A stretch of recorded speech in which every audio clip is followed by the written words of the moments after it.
Tirupati collectorate ముందు ఉద్యోగులు ధర్నాకు దిగారు. సిపిఎస్ ను రద్దు చేయాలని నినాదాలు చేశారు. ఈ ధర్నాకు ఏపీ జేఏసీ అమరావతి అధ్యక్షుడు బొప్పరాజు వెంకటేశ్వర్లు మద్దతు తెలిపారు. ప్రభుత్వ ఉద్యోగుల సమస్యలను గాలికి వదిలేసిందని ఆయన అన్నారు. ప్రతి నెల 1వ తేదీన జీతాలు ఎందుకు చెల్లించడం లేదని ప్రశ్నించారు.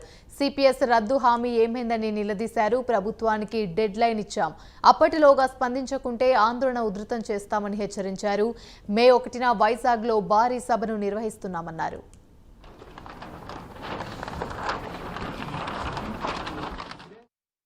రద్దు చేసి పాత పెన్షన్ విధానాన్ని పునఃప్రవేశపెడతానని చెప్పి ఆ రోజు ఆయన పాదయాత్రలో హామీ ఇవ్వడం జరిగింది.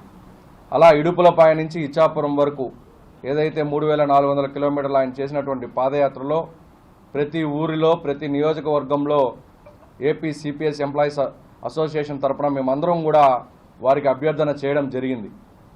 సార్, సిపిఎస్ రద్దు చేయకపోతే రిటైర్డ్ అయిన తర్వాత ఉద్యోగి చాలా బాధలు పడాల్సిన అవసరం ఉంది సార్.